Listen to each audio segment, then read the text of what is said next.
Praise the Lord. प्रभु इस मसीह के मधुर नाम में आप सबको जय मसीह की। आज हम गलतियों 6 अध्याय 7 और 8 पद पर मनन करेंगे। गलतियों 6 अध्याय 7 और 8 पद पर, जहाँ इस प्रकार से लिखा है, धोखा न खाओ, परमेश्वर ठट्ठों में नहीं उड़ाया जाता, क्योंकि मनुष्य जो बोता है वही काटेगा। क्योंकि जो अपने शरीर के लिए बोता है वह शरीर के द्वारा विनाश की कटनी काटेगा, और जो आत्मा के लिए बोता है वह आत्मा के द्वारा अनंत जीवन की कटनी काटेगा। परमेश्वर अपने वचन के पढ़े जाने और सुने जाने पर आशीष दे। आइए हम प्रार्थना करें। सर्वशक्तिमान परमेश्वर, हम धन्यवाद करते हैं प्रभु आपके जीवित वचन के लिए, धन्यवाद करते सुंदर समय के लिए, धन्यवाद करते पवित्र आत्मा को उपस्थिति के लिए। प्रिय पवित्र आत्मा, हम आपका स्वागत करते हैं। हमारे जीवन में आइए, वचन का प्रकाशन हमको दीजिए। परमेश्वर के वचन को हमारी हृदय में पटिया पर लिखिए, ताकि परमेश्वर का वचन हमारे पाँव के लिए दीपक और मार्ग के लिए उजाला होने पाए। प्रभु वचन की सेवकाई के लिए मैं अपने आप को तेरे हाथों में सौंपता हूँ। मुझे अपने लहू में ढाँपिए और अपने पवित्र आत्मा का अभिषेक दीजिए। विधि के अंगारों से मेरे ओठों को स्पर्श कीजिए, और परमेश्वर अनुग्रह कर जहाँ तक मेरा आवाज़ जाए उस जगह को अपने अनुग्रह, अपनी उपस्थिति से भरिए। जितने भी लोग इस संदेश को सुनते ही पिता, उनके जीवन में तेरा अभिषेक रिलीज हो और उनका जीवन आशीषित होने पाए। पिता परमेश्वर, पवित्र आत्मा, मेरे मुंह से निकलने वाला एक एक शब्द आपकी ओर से हो और सुनने वालों सुनाने वालों के लिए आशीषमय हो। आगे की संपूर्ण आराधना पर आपके आशीष चाहते हुए विनती उद्धार करता प्रभु यीशु के नाम से मांगते हैं, आमीन। आज के संदेश का शीर्षक है the 7 law of the harvest. The 7 law of the harvest. बोने और काटने के 7 नियम। बोने और काटने के 7 नियम, या हम इसको कह सकते हैं फसल का नियम। फसल का नियम। गलतियों 6 अध्याय 7 और 8 पद। अभी जून और जुलाई का महीना है, और जून और जुलाई महीना जो है किसानों के लिए बहुत ही महत्वपूर्ण होता है। ये बीज बोने का समय होता है, और इसलिए आप कभी भी ना भूलें कि आपने जो बोया है उसे काटना पड़ेगा। आप जो भी बोएंगे उसे आपको काटना पड़ेगा। इस ब्रह्मांड में, इस संसार में शासन करने के लिए बहुत से नियम बनाए गए हैं, जैसे कि गुरुत्वाकर्षण का नियम, द लॉ ऑफ ग्रेविटी। जो भी ऊपर जाता है उसे नीचे आना पड़ता है। गुरुत्वाकर्षण का नियम कहता है कि जो भी ऊपर जाता है उसे नीचे आना पड़ता है। द लॉ ऑफ मैथमेटिक्स, गणित का नियम कहता है कि 2 समानांतर रेखाएं आपस में कभी नहीं मिलती। 2 समानांतर रेखाएं आपस में कभी नहीं मिलती। जिस प्रकार से रेल का लाइन साथ साथ चलता है परंतु वो आपस में कभी भी नहीं मिलती। और उसी प्रकार से द लॉ ऑफ प्रॉफिट्स, भविष्यवक्ताओं का नियम, जो मत्ती 7 अध्याय के 12 पद में लिखा है कि जो कुछ तुम चाहते हो कि मनुष्य तुम्हारे साथ करे, तुम भी उनके साथ वैसा ही करो। ये भविष्यवक्ताओं का नियम है। आप जो दूसरों के साथ करते हैं वही आपके साथ होगा। जो आप दूसरों के साथ करेंगे वही आपके साथ होगा। और आज हम सीखेंगे द लॉ ऑफ हार्वेस्ट, फसल का नियम, या इसे हम कहेंगे बोने और काटने का नियम। आज हम इस नियम पर मनन करेंगे। बोने और काटने के विषय में जो सबसे जो पहला नियम है, जब आप बोएंगे तभी काटेंगे। जब आप बोएंगे तभी काटेंगे। हमारा जीवन चुनाव से भरा हुआ है, चाहे इसका परिणाम तुरंत दिखाई दे या ना दे। जब से पृथ्वी है तब से कोई भी परमेश्वर को धोखा नहीं दे सकता फसल के नियम को बदल कर, क्योंकि आप जब बोएंगे तभी काटेंगे। आप बीज नहीं बोते हैं और प्रार्थना करते हैं या प्रार्थना करवाते हैं, आप बिना बोए कुछ भी प्राप्त नहीं कर सकते। जब आप बोएंगे तभी प्राप्त करेंगे। और इसीलिए बाइबल कहती है इफिसियों 5 अध्याय 15 और 16 पद में, ध्यान से देखो कि कैसी चाल चलते हो, निर्बुद्धियों की नाई नहीं पर बुद्धिमानों की नाई चलो, और अवसर को बहुमूल्य समझो, क्योंकि दिन बुरे हैं। बाइबल कहती है कि ध्यान से देखो कि तुम कैसे बीजों को बोते हो। तुम ध्यान से देखो कि तुम कैसा व्यवहार करते हो। तुम ध्यान से देखो कि तुम कैसा कार्य करते हो, क्योंकि मनुष्य जब बोता है तभी प्राप्त करता है। और इसलिए हमको बुद्धिमान बनना है, और बुद्धिमानी के साथ हमको अच्छे बीजों को बोना है। भजन संहिता 90 अध्याय के 12 पद में लिखा है, दाऊद कहता है कि हमको अपने दिन गिनने की समझ दे कि हम बुद्धिमान हो जाएं। हमको अपना दिन गिनना है। हमने अपने जीवन के जो दिन है वो गिने हुए हैं। मनुष्य की आयु 70 साल, बल के कारण 80 साल, और यदि प्रभु का अनुग्रह रहा तो 120 वर्ष तक हम जीवित रह सकते हैं। और इस संसार में, इस जीवन में हम जो बोएंगे वही हम प्राप्त करेंगे। हमें क्यों बुद्धिमान होना है? हमें क्यों बुद्धि चाहिए? ताकि हम बुद्धिमानी के साथ सही चुनाव कर सकें, हम बुद्धिमानी के साथ सही बीजों को बो सकें। होशे नबी की पुस्तक 10 अध्याय और उसके 12 पद में लिखा है, अपने लिए धर्म का बीज बो, तब करुणा के अनुसार खेत काटने पाओगे। अपने लिए बोना है, हमको अपने लिए बीज बोना है। अपने लिए धर्म का बीज बो, तब करुणा के अनुसार खेत काटने पाओगे। अपने मन की पड़ती भूमि को जोतो, देखो अभी यहोवा के पीछे हो लेने का समय है कि आए और तुम्हारे ऊपर उद्धार बरसाए। अपने मन की पड़ती भूमि को जोतो। किसान बीज को बोने से पहले खेत की जोताई करता है। हमको अपने मन की पड़ती भूमि को जोतना है, उसको तोड़ना है और इसमें परमेश्वर के वचन को बोना है। जब आप बीज बोएंगे तभी फसल काटेंगे। बिना बीज बोए फसल प्राप्त नहीं होगा। बिना बीज बोए आप कितना भी प्रार्थना कर लें, फसल प्राप्त नहीं हो सकता है। बहुत से लोग बिना बीज बोए फसल प्राप्त करना चाहते हैं। पहला कुरिन्थियों 3 अध्याय के 6 पद में पौलुस कहता है, मैंने लगाया, अपोल्लोस ने सींचा, परंतु परमेश्वर ने बढ़ाया। बीजों को बोना हमारा कार्य है, बीजों को बोना ये हमारा कर्तव्य है, और उन बीजों को बढ़ाना, उसको आशीषित करना, उसको फलवंत करना, ये परमेश्वर का कार्य है। भजन संहिता 126 5 और 6 पद में लिखा है, जो आंसू बहाते हुए बोते हैं वे जय जयकार करते हुए लौने पाएंगे।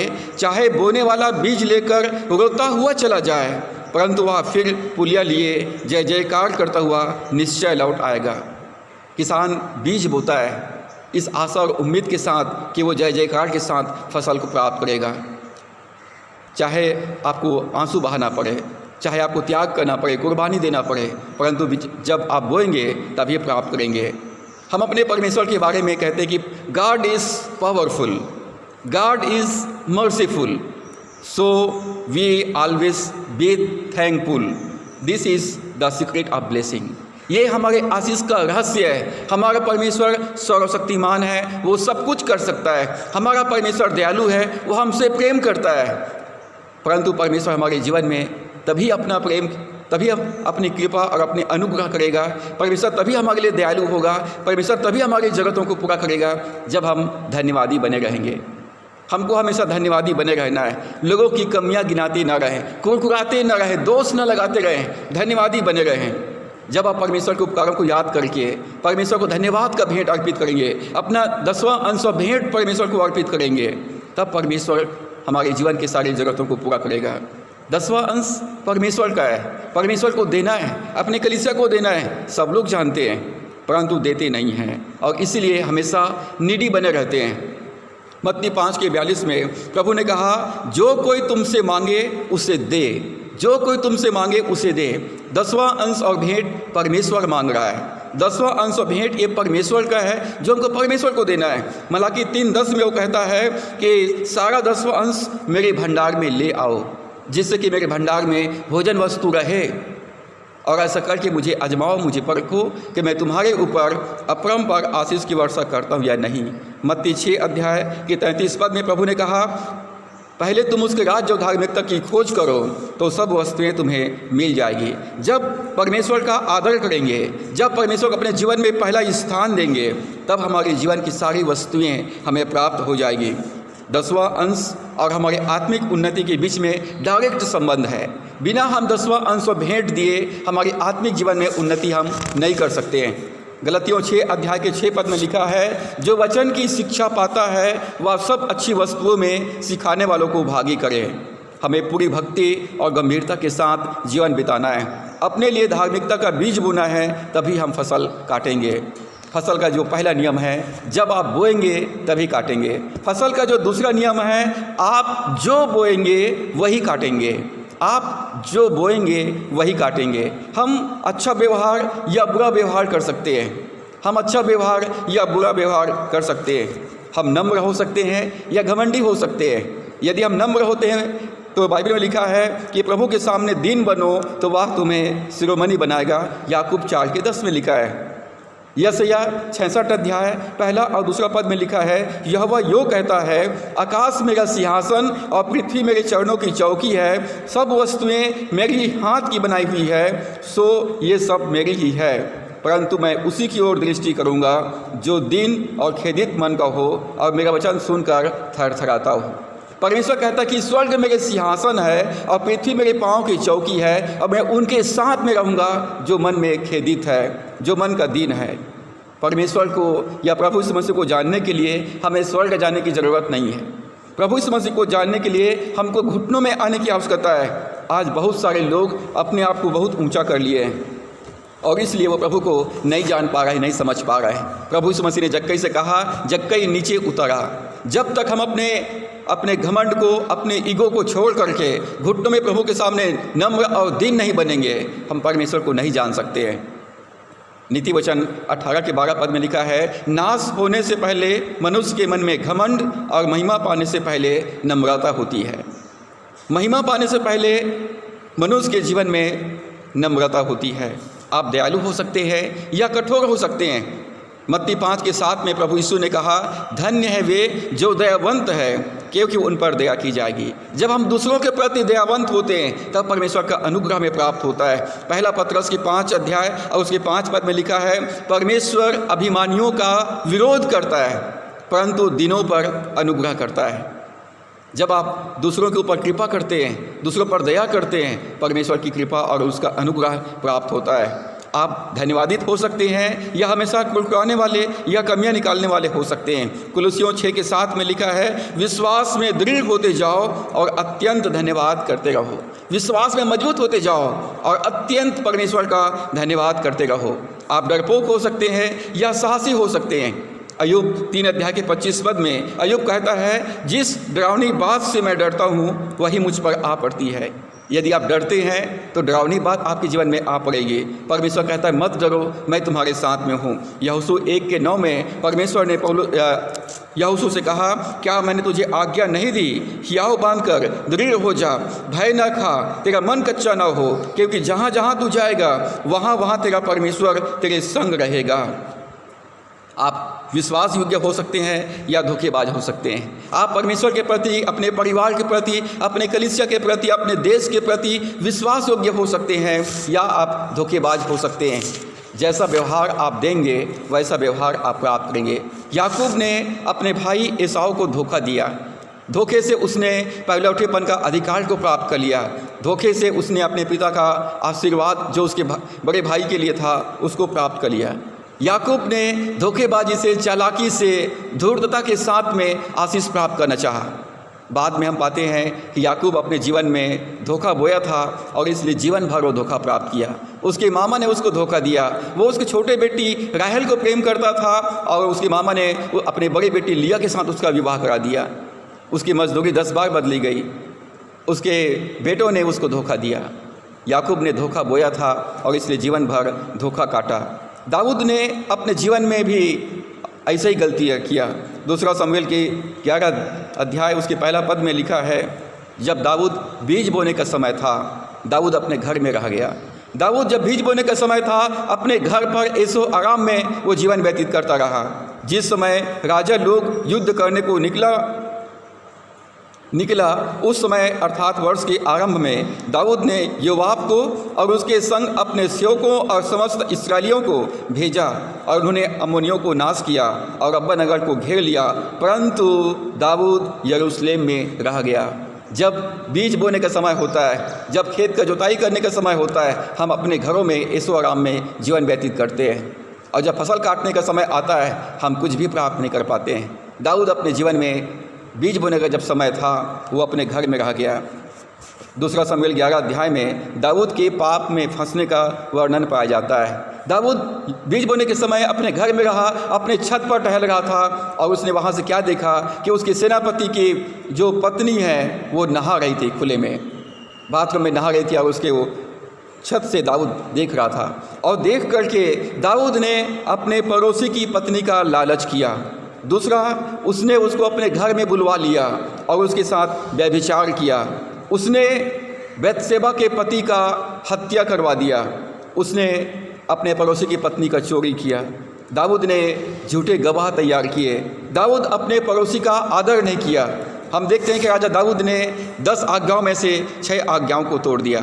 दाऊद का पाप में गिरना हमारे लिए एक गंभीर चेतावनी है कि पाप के धोखे में ना आए, क्योंकि जो बोते हैं वही काटेंगे।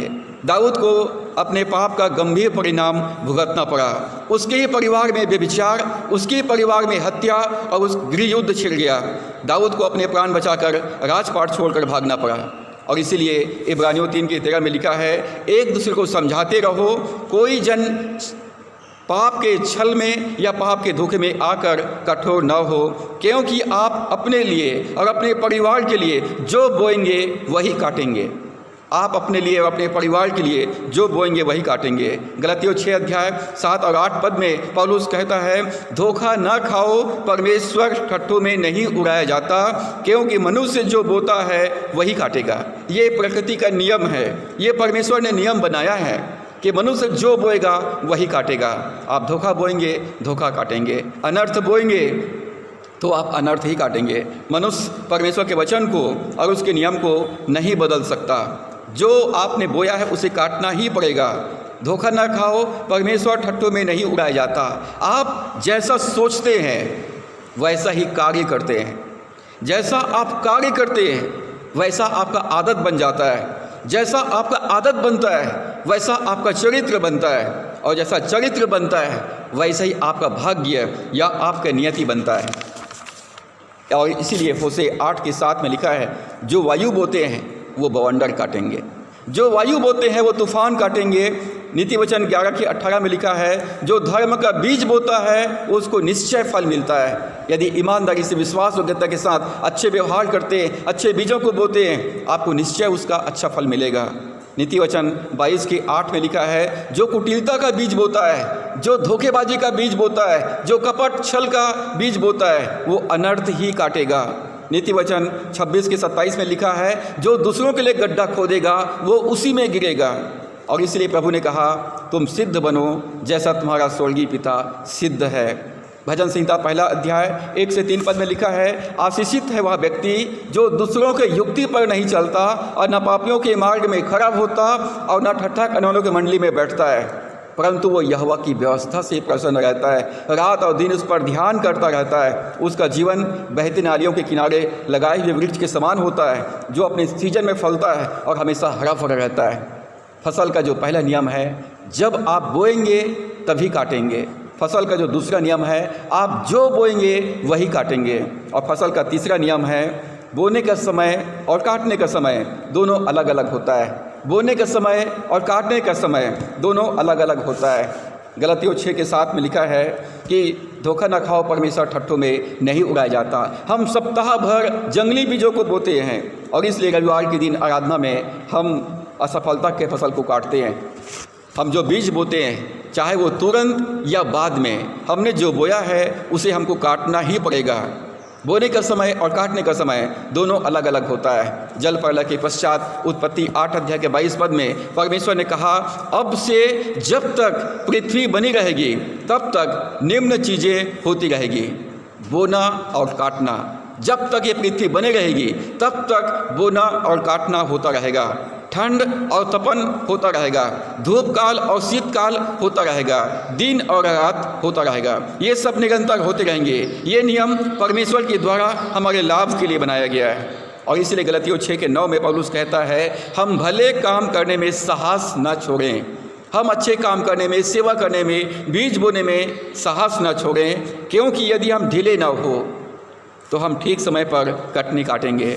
सबोपदेशक 3 अध्याय 1-3 पद में राजा सुलेमान कहता है, हर एक बात का एक अवसर और प्रत्येक काम का जो आकाश के नीचे होता है एक समय है। हर बात का एक समय होता है। जन्म का समय है और मरण का भी समय है। बोने का समय है और बोए हुओं को काटने का समय है। घात करने का समय है और चंगा करने का भी समय है। सबोपदेशक 8 अध्याय 11 और 12 पद के अनुसार हमें पाप का परिणाम तुरंत नहीं मिलता है। हमें बीजों का परिणाम, जो हमने बीज बोया है उसका परिणाम तुरंत नहीं मिलता है। हमने जो सेवा किया हमको उसका परिणाम कई बार तुरंत नहीं मिल पाता है। और इसलिए कई बार हमको ऐसा लगता है कि कहीं हम गलत मार्ग में तो नहीं है। हम एक स्वार्थी समाज में रहते हैं जो कहता है अपनी मर्जी के अनुसार चलो, जबकि बाइबल कहती है कि मनुष्य जो बोएगा वही काटेगा। पहला पत्रस 5:6 में लिखा है, परमेश्वर के बलवंत हाथ के नीचे दीनता से रहो, जिससे वह तुम्हें उचित समय पर बढ़ाए। आपको विश्वास योग्यता के साथ परमेश्वर का सेवा करते रहना है, बीजों को बोते रहना है। उचित समय पर परमेश्वर हमको उन्नत करेगा। हमें प्रभु के समय का प्रतीक्षा करना है। हम प्रभु के समय का प्रतीक्षा करना नहीं चाहते, हम बीजों को बोना नहीं चाहते और बिना बीज बोए हम आशीषित होना चाहते हैं। भजन संहिता 130 अध्याय 5 और 6 पद में दाऊद कहता है, मैं यहोवा की बाट जोहता हूँ, जैसे रात का पहरेदार वॉचमैन सुबह को चाहता है, भोर को चाहता है, उससे भी अधिक मैं यहोवा को अपने प्राणों से भी ज़्यादा चाहता हूँ। भजन संहिता 37 अध्याय 7 से 9 में लिखा है, rest in the Lord and wait patiently for him. यहोवा के सामने चुपचाप रह और धीरज से उसकी प्रतीक्षा कर। जो यहोवा की बाट जोते हैं वे पृथ्वी के अधिकारी बनेंगे।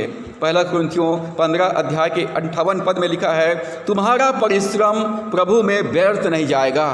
आप जो बीज बोए हैं उसका प्रतिफल परमेश्वर अवश्य देगा, चाहे परिस्थितियाँ कैसा भी क्यों ना हो। हमको बाइबल पढ़ना, प्रार्थना करना, संगति करना, प्रभु की सेवा करना, परमेश्वर की सेवा में अपना आमदनी का 10वां भेंट देना हमको कभी भी नहीं छोड़ना है। लूका 10 अध्याय के 2 पद में प्रभु यीशु ने कहा, खेत के स्वामी से विनती करो। बीज बोना हमारा कार्य है और बीजों को आशीषित करना, बीजों को बढ़ाना ये परमेश्वर का कार्य है। और इसलिए हमको परमेश्वर से प्रार्थना करना है, हमको परमेश्वर से कहना है कि प्रभु अपने मेरे जीवन में अपने वचन को, अपने प्रतिज्ञाओं को पूरा कर। लूका 18 अध्याय 1 पद में प्रभु ने कहा, निरंतर प्रार्थना करते रहना चाहिए और हिम्मत नहीं हारना चाहिए। किसान यदि उनके बीज का उनको फल ना मिले, बीज यदि सड़ जाए, यदि इस साल फसल खराब हो जाए, तो भी वो अगले साल बीज बोना नहीं छोड़ता है। हमको हिम्मत नहीं हारना है, हमको निरंतर बीजों को बोते रहना है। यूहन्ना 4 अध्याय 35 से 38 पद में प्रभु यीशु ने कहा, क्या तुम नहीं कहते कि कटनी होने में अभी 4 महीने पड़े हैं? बोने और काटने में 4 महीने का समय लगता है। बोने का समय और होता है और काटने का समय और होता है। इन 4 महीनों में जब हमने बीज बोया है, उस बीज को अंकुरित होने में, उस बीज को पौधा बनने में, उसमें फूल और फल लगने में और दाना लगने में समय लगता है। बीज में फलों को रख दिया गया है और हमें तब तक धीरज के साथ प्रभु में बने रहकर निरंतर उसकी सेवा करते रहना है। हमें परमेश्वर पर पूरी तरह से भरोसा करना है, इस बात को जानकर कि परमेश्वर हमारे परिश्रम का प्रतिफल हमें अवश्य देंगे। बीज बोने का समय और होता है और बीजों को, फसल को काटने का समय और होता है। फसल का जो चौथा नियम है, हम जितना बोते हैं उससे ज़्यादा काटते हैं। हम जितना बोते हैं उससे ज़्यादा काटते हैं। नीति वचन 22 के 8 में लिखा है, जो कुटिलता का बीज बोता है वह अनर्थ ही काटेगा, जो छल कपट और धोखे का बीज बोता है वो अनर्थ ही काटेगा। अपने जीवन में समस्याओं और दुखों को ही वो प्राप्त करेगा। होशे 8:7 में लिखा है, जो वायु बोता है वह तूफान काटेगा, जो वायु बोता है वो बवंडर काटेगा। आपकी अविश्वास योग्यता, आपकी धोखेबाजी, आपकी छल कपट आपके जीवन में, आपके परिवार में समस्या और दंड को लेकर के आएगा। उत्पत्ति 27 अध्याय में याकूब ने अपने बड़े भाई एसाव को धोखा दिया। धोखे से पहले उठेपन का अधिकार को ले लिया, धोखे से उसने अपने भाई का आशीर्वाद को ले लिया। बाद में हम पाते हैं कि याकूब अपने जीवन में धोखा खाया। उसके मामा ने उसको कई बार धोखा दिया, उसके भाइयों ने, उसके बेटों ने उसको धोखा दिया, यूसुफ को बेच दिया और कहा कि जंगली जानवरों ने उसको फाड़ खाया। दाऊद ने अपने जीवन में अपने पड़ोसी को धोखा दिया, पर उस लोगों से छुप करके लालच किया, चोरी किया, व्यभिचार किया। परमेश्वर ने दाऊद से कहा, हित्ती उरिय्याह को तूने तलवार से घात किया, अब तलवार तेरे घर से कभी दूर ना होगी। तूने उस हित्ती उरिय्याह को तलवार से मरवा दिया, तूने उसका हत्या किया, अब इसलिए तेरे घर में तलवार कभी दूर नहीं होगी। तूने उसकी पत्नी को अपनी पत्नी बना लिया और इसलिए मैं तेरी पत्नियों को तेरे सामने लेकर दूसरों को दे दूंगा। तूने ये काम छिप कर किया है, मैं यह काम सबके सामने करूंगा। तूने यहोवा के शत्रुओं को तिरस्कार करने का बड़ा अवसर दिया है और इसलिए तेरा बेटा अवश्य मरेगा। जैसा हम दूसरों के साथ करते हैं वही हम प्राप्त करते हैं। नीति वचन 18 अध्याय के 21 पद में लिखा है, जीभ के वश में जीवन और मृत्यु दोनों होते हैं, जैसा हमारे मुंह से शब्द निकलता है, जो हम मुंह से बोलेंगे, वैसे ही हमारे जीवन में घटनाएं घटित होगी। हमारा जो शब्द है वो बीज के समान है, और जो बीज अच्छी भूमि में बोया जाता है वो कभी 30 गुना, कभी 60 गुना और कभी 100 गुना तक फल लाता है। दूसरा कुरिन्थियों 9 अध्याय 6 और 7 पद में लिखा है, जो थोड़ा बोता है वह थोड़ा काटेगा, और जो बहुत बोता है वह बहुत काटेगा। हम जितना बोते हैं हम उससे ज़्यादा प्राप्त करते हैं। फसल का जो 5वां नियम है, हम जिस अनुपात में बोते हैं उस अनुपात में हम काटेंगे। हम जिस अनुपात में हम बोते हैं उस अनुपात में हम काटते हैं। हमने कितना दिया है ये महत्वपूर्ण नहीं है, हमने कितना दिया ये महत्वपूर्ण नहीं है, हमने कितनों में से दिया है वो महत्वपूर्ण है। प्रभु यीशु मसीह ने जो विधवा 2 दमड़ी का भेंट चढ़ाया था, प्रभु ने उसकी सराहना किया और कहा कि सुनो, इसने सबसे बढ़कर दान डाला है, क्योंकि 2 दमड़ी देने के बाद उसके पास कुछ भी नहीं बचा।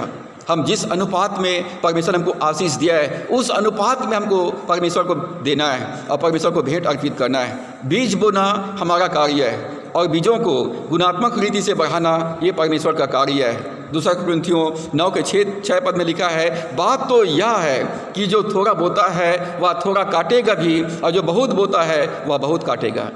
यदि आप अपने जीवन में आशीषित होना चाहते हैं, अपने जीवन में संपन्न होना चाहते हैं, तो दो, जो परमेश्वर का है वो परमेश्वर को दो। यदि आप कंगाल होना चाहते हैं तो अपना मुट्ठी बांधे रखो। यदि आप भरपूरी चाहते हैं तो छितरा दो।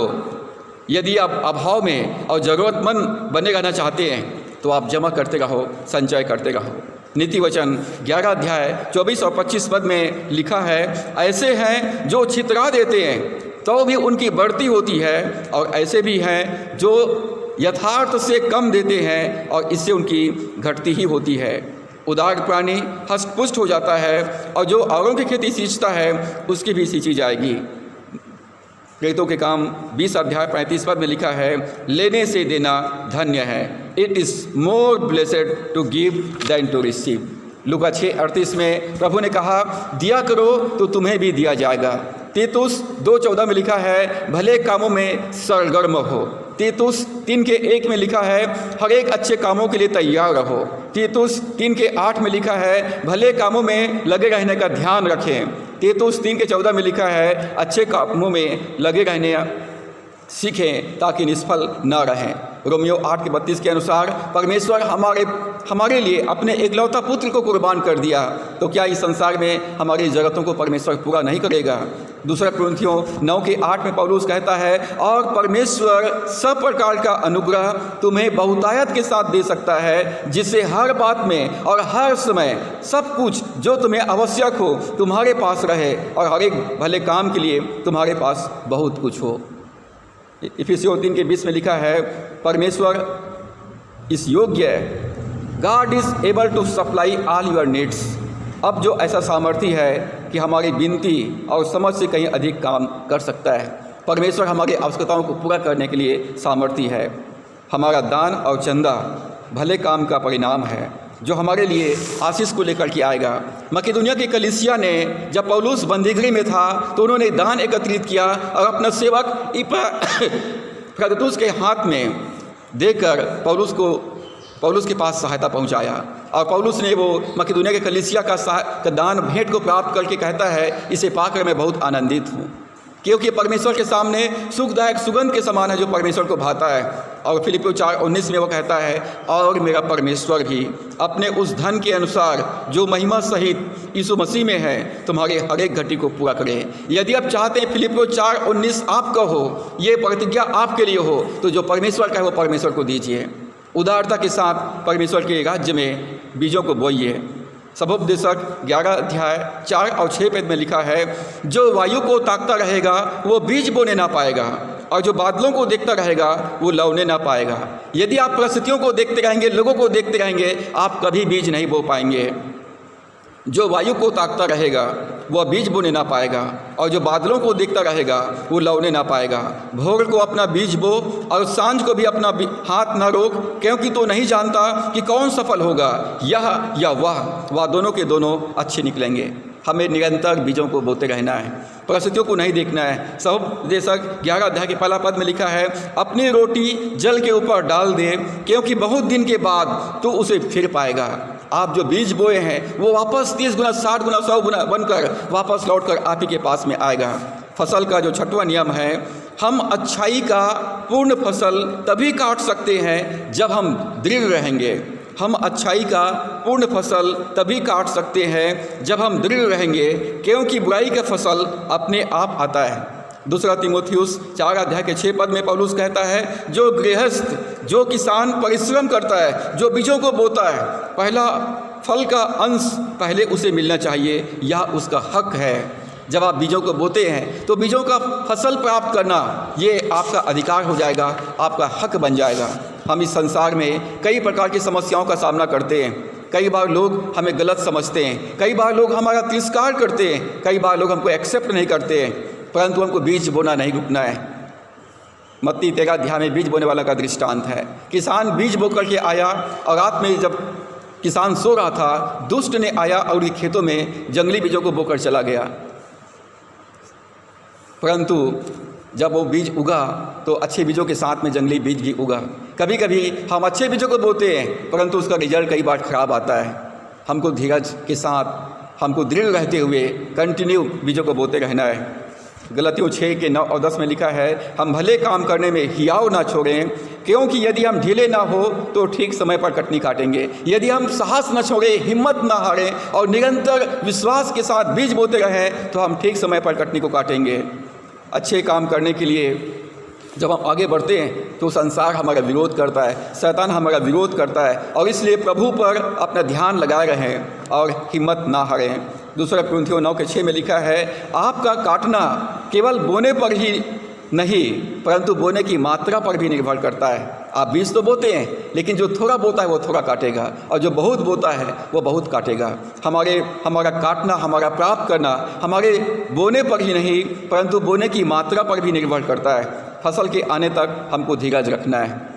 जितना ज़्यादा हम बोएंगे उतना ज़्यादा हम प्राप्त करेंगे। हमें थोक व्यापारी के समान थोक में काम करना है। हम ज़्यादा पाना चाहते हैं, इसलिए हमको ज़्यादा देना है, हमको आशीषित होना है।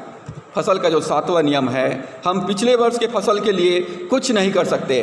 हम पिछले वर्ष के फसल के लिए कुछ नहीं कर सकते, परंतु इस वर्ष के फसल के लिए बहुत कुछ कर सकते हैं। हम इस साल जो हमारे पास जो अवसर हमको मिला है, हम इसके लिए बहुत कुछ कर सकते हैं। पौलुस फिलिपियों 3 अध्याय 13 और 14 पद में कहता है, मैं केवल यह एक काम करता हूँ कि जो बातें पीछे रह गई है उनको भूलकर आगे की ओर दौड़ा चला जाता हूँ। लूका 6 के 10 में लिखा है, जो थोड़े से थोड़े में विश्वास योग्य है वो बहुतों में भी विश्वास योग्य रहेगा। परमेश्वर ने जो आशीष दिया है हमको उसमें विश्वास योग्य रहना है। जब हम विश्वास योग्यता के साथ परमेश्वर के राज्य में बीज बोते रहेंगे, प्रभु हमको बहुतायत की आशीष प्रदान करेगा। हमारे साथ अच्छा या बुरा जो भी होता है वो हमारे चुनाव के कारण से होता है। हमारे जीवन में जो अच्छी बातें, अच्छी घटनाएं या बुरी घटनाएं या बुरी बातें जो होती है वो हमारे चुनाव के कारण से, हमारे बीज बोने के कारण से होता है। हम पिछले वर्ष के फसल के लिए कुछ नहीं कर सकते। हमने जो असफलता का बीज बोया, हम उसके परिणामों के साथ हमको जीना होगा। हमने पुराने समय में जो निकम्मे बीज बोए, जो दुष्टता और कुटिलता और धोखे का बीज बोया है, उसके परिणाम को हम बदल नहीं सकते। हम प्रार्थना करके हम उनके परिणामों को बदल नहीं सकते हैं। प्रभु हमें क्षमा करता है, परंतु हमारी गलतियों का रिजल्ट, हमारी गलतियों का परिणाम हमको भुगतना पड़ेगा। हम परिणाम को बदल नहीं सकते हैं, न्याय को बदल नहीं सकते हैं, क्षमा जरूर मिलेगा। हमें इस साल के फसल के लिए अपने आप को समर्पित करना है, हमें अच्छी तैयारी करना है और विश्वास योग्यता के साथ, और हमको ज़्यादा मात्रा में हमको बीजों को बोना है। जो कोई हल पर हाथ रखकर पीछे मुड़ कर देखता है वो परमेश्वर के राज्य के योग्य नहीं। लूका 9 के 62 पद में प्रभु ने कहा। पहला तीमुथियुस 4 के 7 में लिखा है, भक्ति के लिए साधना करो। अच्छे फसल को प्राप्त करने के लिए, आशीषित होने के लिए हमको अनुशासन के साथ साधना करना है। कोई रातों रात आत्मिक नहीं हो सकता, कोई रातों रात आत्मिक नहीं बन सकता है, कोई बहुत कम समय में एकदम धर्मी नहीं बन सकता है। हमें अनुशासन के साथ नियमित रूप से परमेश्वर के वचन को पढ़ना है, नियमित रूप से वचन का अभ्यास करना है, नियमित रूप से प्रार्थना करना है, नियमित रूप से सेवा करना है, नियमित रूप से परमेश्वर की संगति में हमको बने रहना है। हमें संसार के लोगों के साथ अपनी सफलता की तुलना नहीं करना चाहिए, क्योंकि जो शरीर के लिए बोता है वो शरीर है और जो आत्मा के लिए बोता है वो आत्मा है। होशे 10 के 12 में लिखा है, अपने लिए धर्म का बीज बो, तब करुणा के अनुसार खेत काटने पाओगे। अपने लिए, अपने परिवार के लिए धार्मिकता का बीज बोइए, अच्छे बीजों को बोइए। गुणात्मक रीति से आप फसल प्राप्त करेंगे। अपने मन की प्रतिभूमि को जोतो, अपने मन की कठोरता को दूर करो, अपने मन के अविश्वास के पत्थर को निकालो। अपने मन में परमेश्वर के लिए अपने हृदय को खोल दो, परमेश्वर के सामने झुक जाओ, नम्र हो जाओ, अपने परमेश्वर के वचन को अपने हृदय में डालो और तब आप परमेश्वर के वचन के अनुसार अच्छे बीजों को, अच्छे फसल को प्राप्त करने पाएंगे। 2 काम हमको करना है, अपने मन की प्रतिभूमि को जोतना है और अपने लिए धार्मिकता का बीज बोना है। आज हमने बोने और काटने के विषय में 7 नियमों को सीखा है। आप जो बोएंगे तभी काटेंगे, आप जब बोएंगे तभी काटेंगे। दूसरा, आप जो बोएंगे वही प्राप्त करेंगे। तीसरा, बोने का समय और काटने का समय दोनों अलग अलग होता है, तब तक हमको धीरज के साथ प्रभु में बने रहना है। चौथा, हम जितना बोते हैं उससे ज़्यादा काटते हैं। पांचवा, हम जिस अनुपात में बोते हैं उस अनुपात में हम काटते हैं। हमको इसलिए ज़्यादा से ज़्यादा हमको बोना है ताकि ज़्यादा से ज़्यादा फसल को हम प्राप्त कर सकें। हम अच्छाई का पूर्ण फसल तभी काट सकते हैं जब हम दृढ़ रहेंगे, क्योंकि बुराई का फसल अपने आप आता है। 7वीं बात, हम पिछले वर्ष के फसल के लिए कुछ नहीं कर सकते हैं, परंतु हम इस वर्ष के फसल के लिए बहुत कुछ कर सकते हैं। यदि आपने अपने जीवन में धोखा खाया है या आपने अपने जीवन के द्वारा से दूसरों को धोखा दिया है, तो आप प्रभु यीशु मसीह में एक नया शुरुआत कर सकते हैं। बाइबल कहती है 2 कुरिन्थियों 5:17 में, अब जो मसीह में है वो नई सृष्टि है, पुरानी बातें बीत गई, देखो वे सब नई हैं। अभी जो समय है यहोवा के पीछे हो लेने का समय है। अपने मन की प्रतिभूमि को जोतो, अपना जीवन प्रभु को समर्पित करो और अपने दिल और दिमाग को परमेश्वर के वचनों से भर लो। ये बाइबल का सिद्धांत है कि आप जो देंगे आप वही प्राप्त करेंगे। परमेश्वर इन वचनों के द्वारा से हम सबको आशीष दें। आइए हम प्रार्थना करें। सर्वशक्तिमान परमेश्वर, हम धन्यवाद करते हैं आपके जीवित वचन के लिए। पौलुस कहता है कि धोखा ना खाओ, परमेश्वर ठट्ठों में नहीं उड़ाया जाता, क्योंकि मनुष्य जो बोता है वही काटेगा। प्रभु हमारी सहायता कर कि हम अपने जीवन के द्वारा से, अपने व्यवहार से, अपने कार्यों से, अपने परिवार के द्वारा से पिता परमेश्वर हम धार्मिकता के बीजों को बोने पाएँ, ताकि पिता परमेश्वर हम धार्मिकता के अनुसार पिता हम करुणा का फसल को प्राप्त करने पाएँ। दया कर पिता परमेश्वर हम अपने जीवन में हमेशा धन्यवादी बने रहे प्रभु जी, और तेरी सेवा में, तेरी संगति में हम बने रहकर तेरी अपने जीवन के द्वारा से हम तेरी महिमा करने पाएँ। प्यारे पिता, हमारे जीवन के सारे निकम्मेपन को, सारे असफलताओं को परमेश्वर तू क्षमा कर। पिता परमेश्वर, जो जीवन आपने दिया है इस जीवन के द्वारा से हम तेरी महिमा करने पाएँ। प्रभु दया कर, जब बीज बोने का समय है प्रभु, हम घर में पिता परमेश्वर अपने ऐसो आराम में हम ना पड़े रहें, परंतु परमेश्वर अपने जीवन में अपने मन के प्रतिभूमि को जोतने पाएँ और धार्मिकता का बीज बोने पाएँ, क्योंकि पिता परमेश्वर ये जब तक ये धरती बनी रहेगी तब तक बोने और काटने का नियम बना रहेगा। हम बिना बोए पिता कुछ भी प्राप्त नहीं कर सकते। पवित्र आत्मा हमारी सहायता कीजिए ताकि हम अपने जीवन के लिए, अपने परिवार के लिए पिता हम नियमित रूप से प्रभु हम अच्छे बीजों को बोने पाएँ, चाहे परिस्थितियाँ कैसे भी क्यों न रहे परमेश्वर, हम तेरे साथ हम चलने वाला बन सकें। प्रभु जहाँ जितने भी लोग इस वचन को सुन रहे हैं, मैं दुआ करता हूँ प्रभु उनके जीवन में पिता परमेश्वर प्रभु आप उनको आशीषित करें, उनके जीवन को अपने वचन से आप परिपूर्ण करें, आत्मा से परिपूर्ण करें, और पिता परमेश्वर उनके जीवन में प्रभु जी अच्छी धार्मिकता का फसल प्राप्त करने पाएँ। हमारे देश में पिता परमेश्वर जो कोरोना वायरस जो फैला हुआ है, मैं दुआ करता हूँ पिता इस सारा कोरोना वायरस यीशु मसीह के नाम से नष्ट हो जाए, कोरोना वायरस यीशु मसीह के नाम से दूर चला जाए, बियाबान में चला जाए। पिता परमेश्वर जो लोग संक्रमित लोग हैं वो यीशु मसीह के नाम से चंगे हो जाए। प्रभु यीशु के नाम में पिता परमेश्वर जो बीमार है वो चंगे हो जाए। यीशु मसीह के नाम में पिता परमेश्वर जो रोगी है पिता परमेश्वर कहने पाए कि यीशु मसीह के मार खाने से, कोड़े खाने के द्वारा से मैं चंगा हूँ। पिता परमेश्वर जो जरूरतमंद है वो कहने पाए कि प्रभु यीशु मसीह मेरा चरवाहा है, इसलिए मुझे किसी बात की घटी ना होगी। जो दुर्बल है पिता कमजोर है वो कहने पाए अब प्रभु यीशु मसीह में मैं बलवंत हूँ। जो अकेला है वो कहने पाए परमेश्वर मेरे साथ में, इसलिए मैं नहीं डरूंगा। परमेश्वर की सहायता से मैं निश्चय उसकी प्रशंसा करने पाऊंगा। प्यारे प्रभु, हम धन्यवाद करते हैं कि आपने हमारी प्रार्थना को सुना है। हम अपने जीवन को, अपने परिवार को तेरे हाथों में सौंपते हैं। हमको अपने लहू में ढांपे रखिए, हमारे चारों तरफ स्वर्गदूतों को भेजकर पहरा बैठा लिए पिता परमेश्वर, अपनी सुरक्षा में लीजिए ताकि जीवन की हर परिस्थितियों में हमारे जीवन से, परिवार से तेरी महिमा होने पाए। धन्यवाद पिता, प्रार्थना सुनने के लिए सारी महिमा को देते हुए दुआ उद्धार करता प्रभु यीशु के नाम से मांगते हैं, आमीन।